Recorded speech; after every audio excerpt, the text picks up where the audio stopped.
ادب و احترام ملحوظ نہیں رہتا، بندہ سیدھا اپنا درد بیان کرتا ہے، سیدھی اپنی بات آگے رکھ دیتا ہے، مجھے یہ ہو گیا، مجھے یہ ہو گیا۔ آخر جب تقاضۂ بشری کے تحت زہر نے اثر کیا نا، درد ہوا، تو صدیق اکبر کی آنکھوں سے وہ آنسو ٹپک گئے، اور ٹپکے بھی یاد کہاں پر، وہ آنسوؤں پر بھی قربان جائے، اور گرے کہاں؟ چہرہ مصطفیٰ، کائنات کا سب سے عظیم، افضل، اعلیٰ شان والا، مقام والا وہ چہرہ انور، جو سب سے سونا چہرہ انور، والضحیٰ کی شان والا، واللیل کی ظلم والا، اس چہرہ انور کے اوپر صدیق کے آنسو گئے۔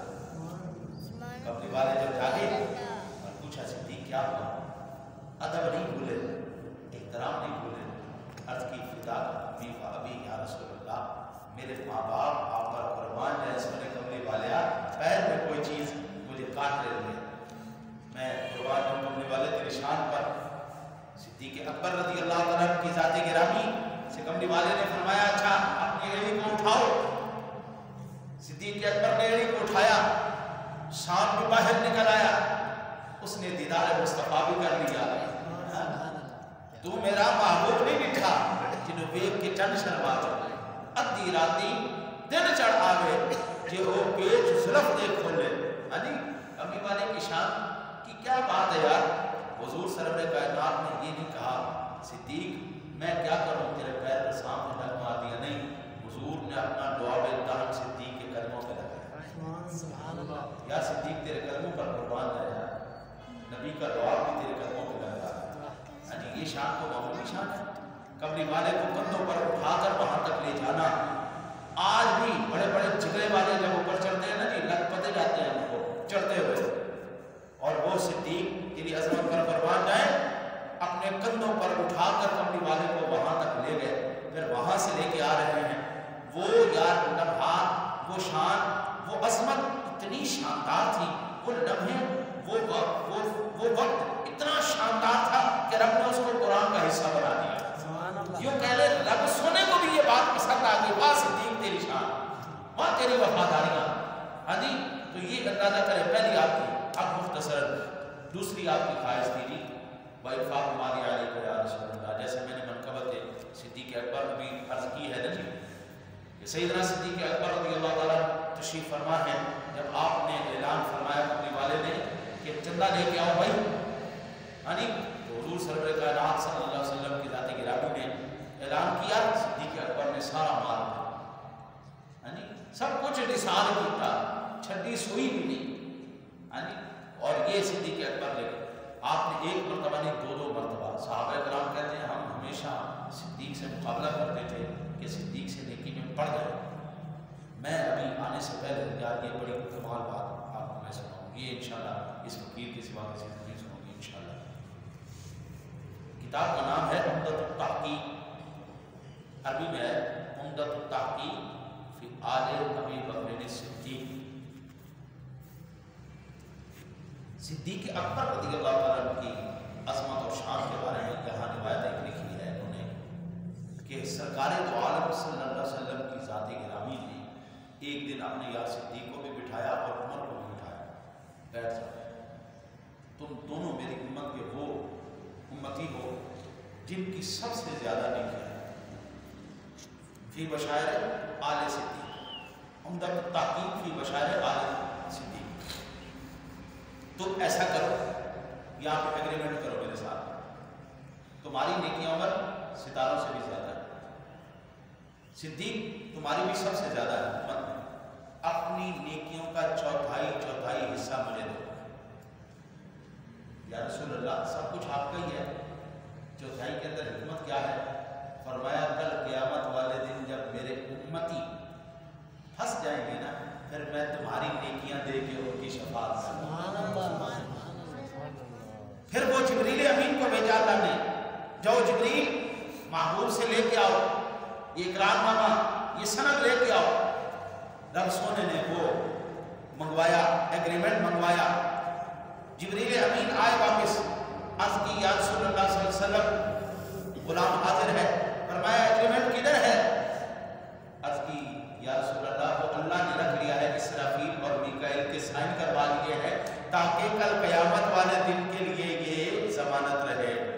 صدیق اور عمر کی یہ شان ہے، امت کی نیکیاں، ان کی نیکیاں امت کو اتنا فائدہ دیں گی کہ کل قیامت والے دن ان کی شفاعت کی جائے۔ تیسری آپ کی تمنا تھی بھائیوں کو ابنتی طاقت رسول اللہ صلی اللہ علیہ وسلم، یا رسول اللہ میرے دل کی تمنا ہے میری بیٹی عائشہ آپ کے نکاح میں آ جائے، مجھے یہ شرف حاصل ہو جائے۔